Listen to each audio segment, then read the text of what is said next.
Robin Hobb, the realm of the Elderlings. It all starts with the Farseer Trilogy, which so far I've refused to read because I read the second trilogy, The Live Ship Traders, and didn't like it. You know, But Zach perhaps will change my mind today because he has read Farseer and he has thoughts. You it gonna change my says you mind, can Zach? read either one first. I haven't read the next one yet, but I think you did it in the wrong order, probably. I think I probably did. So I'm interested to hear what you say. Maybe I need to give Farseer a shot.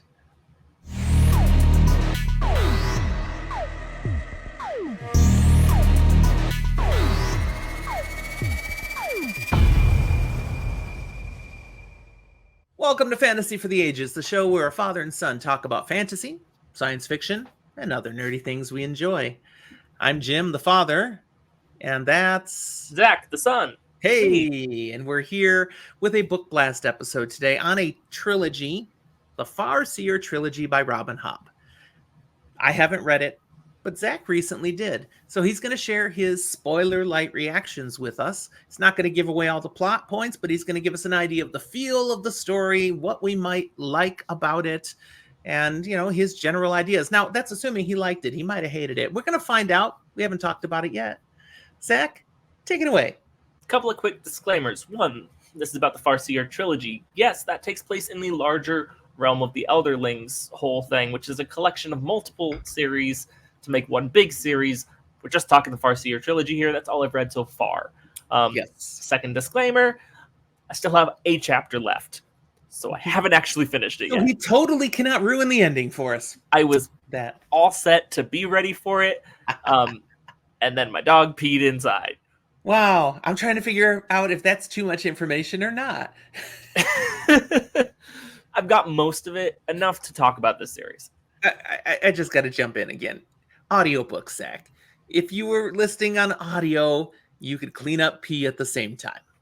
I am listening on audiobooks. You can't clean up while listening? It was less the cleaning up and more the having to pause it because I'm hearing, is that my dog? My dog's peeing! And then having to deal with it from there. Okay, enough on the tangent. Please, proceed. I've enjoyed this trilogy, but I also have my problems with it. Ah. And we're going to get into some of Tell me both of more. that. I've heard that some people have a hard time first getting into this trilogy because it starts in the perspective of a very young kid. I think that's unfounded. I don't see it, partially because we're hearing that story, but we're not really from the perspective of the young kid. I think that's an excuse that people use to say they didn't connect to it. I think more likely there were some of the other issues that come up, and those really were sticklers for them, and they just gravitated towards, well, I just didn't connect to the character. It must have been because they were a kid. I think it's valid to say that, but I don't think that's probably the reason. Maybe that's just because I'm still view myself as a kid sometimes. I don't know. It's an interesting series. It definitely has an interesting plot, unique premises. Are you confused about whether that's a proper plural? Right. I think it is. It Sounds right. I think they know what you mean. Multiple magic systems that are related to each other, but also very different and viewed differently by the world. A bit of mystery about both the magic systems and other things in this world and what's actually going on as we're navigating this whole plot, court life, a number of things that are interesting, and ultimately following Fitzchivalry Farseer, the titular character of this trilogy, and multiple within the realm of the Elderlings. Okay. Now a couple problems. Biggest problem. It feels like Robin Hobb treats the readers like they have a really, really short memory or is trying to fill page space. It's not all the time, and usually it's to be reminding because it's going to be important in this coming chapter. It's going to come up again.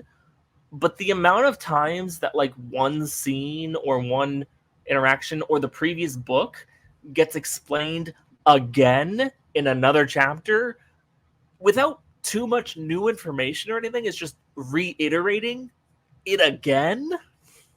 There's the last half of the second book has to get explained at least 7 more times in the third book. See, you're giving me concerns here because this is part of the problem I had with the Live Ship Trader trilogy. Just Robin Hobb's writing style. That's what I struggled with. Not necessarily the story, the writing style. So you're telling me the same issues are here. Now, the interesting thing is that when you get through what feels like, yeah, that was mostly filler, then we move into, oh, yeah, this is interesting. And when Robin Hobb is describing the events as they come, more or less, they're well written, it's interesting, it's good.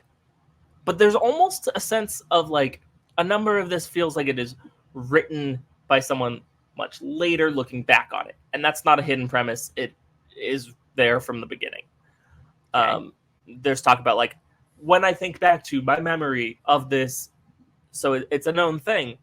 And it almost suffers from a similar problem that Night Angel Nemesis did for a lot of people, in that the recollection gets too bogged down into the character whining about their circumstances again and again and again. And it's valid, the circumstances suck. Okay. But I don't need to hear it 17 times to understand it. My grain of salt with this is that by the time you get to the end of the third book, you do feel like that character is very fleshed out. You feel connected with and have a good grasp of who these characters are and what they mean, even though it's more than just who they are as a person or who they are as their position, but the complicated juxtaposition and dialectic that exists between that is something that can't really be described well simply, but because of all this time that you spent there and all this almost bloated pages you got through, you now have a better understanding and appreciation for the characters. So like, there's value to it. It's still frustrating when I'm like, I just read this book, I remember what happened, I don't need you to tell me again. Sometimes authors do make that choice, though, because of the fact that they're writing for the people who are buying it when it came out. Yeah. And so they're assuming you may not remember some of the things that I'm going to need you to remember with clarity in order to appreciate this story. But yeah, it There gets to are be valid annoying. reasons and choices. Personally, I sit more in the camp of wanting an author to have planted those seeds and those foreshadowing and have me have to remember those things that they did previously for the payoffs later, as opposed to right before the payoff going, hey, remember this thing? Here's the payoff. There are some authors that are so far the other direction that basically you have to reread their book. You won't fully appreciate it until the reread. Robin Hobb is perhaps afraid nobody will value it enough to want to reread. And yet I know there are people who have reread these plenty, who love these, who get so immersed. And I think you do spend time with these characters and you grow to appreciate and love them. So tell us a little more about what it is you truly appreciate and love. One, I love a flawed character. Okay. And man, all these characters have their issues. Both in that they have issues in not being capable of certain things, but also the way they view the world, the way that they problem solve, often just has things missing. You could see where it's like, if you just viewed it this way, it would be so much better, but they're stuck in this other thing. There's also characters who's like, yeah, this is the bad guy, but they're not really a bad guy. They have a view of the world that makes things feel like a personal attack and are therefore getting in the way of other characters who are trying to do other things that are theoretically good. I'm not bad. I'm just misunderstood. And as whack as that sounds, it's true. There are characters in the series that aren't actually bad, even though they do detestable evil things. They just have weird motivations. Everyone's good from a certain point of view. They view themselves as the cheated heroes. They're always the hero of your own story. There also is more that is set up in this trilogy that I can tell is going to go further places.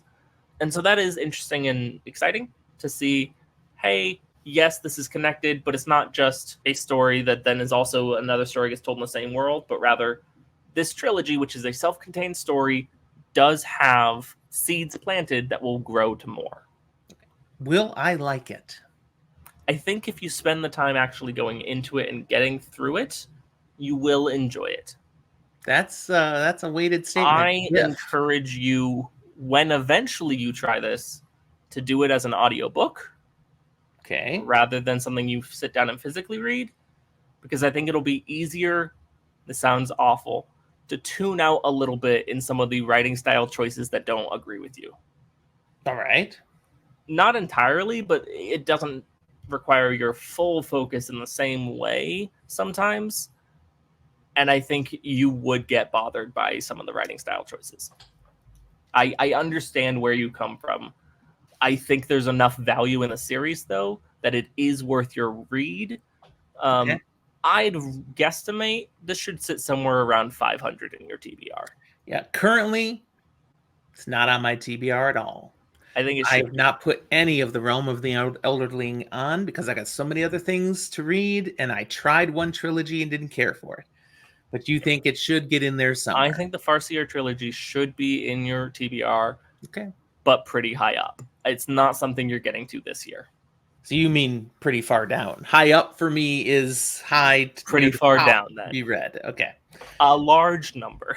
Yeah, but not necessarily 1,400.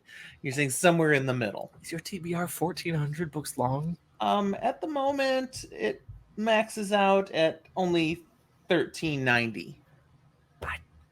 There's that many books? There's a lot of good books in the world, son. Yes. It really is bad when I add a new series to the list that has like 35 books. It's, that happens. It's a lot of books. It's a thing. All right. Any last shout out on this to the listeners? There are people who love this series watching right now going, there are some really good boys in, like, really good boys. Oh, good boys. In this trilogy, and for that alone, I'm in it for the long haul. I will read the rest of the Realm of the Elderlings. I'm sold enough that I'm like, it's worth it. There's but commitment. It's probably something that I will read. Like, I've finished this trilogy. I'm not going into the next set immediately, but I'll read some other things and I'll get back to it. Yeah. And you will probably find the Live Ship Traders trilogy just fine. And I maybe misjudge it. I maybe should give it another try sometime. But we'll see. I'll tell you, if I do read the Farseer trilogy and like it, then I will probably read the Live Ship Traders trilogy again with a different context and maybe enjoy it more. Fair enough. All right. That's what we'll leave you then. Don't forget, if you enjoyed this, hit the like button, please. And we'd love to have you subscribe to hear more and more of our nonsense. Thanks for watching. We'll talk to you next time.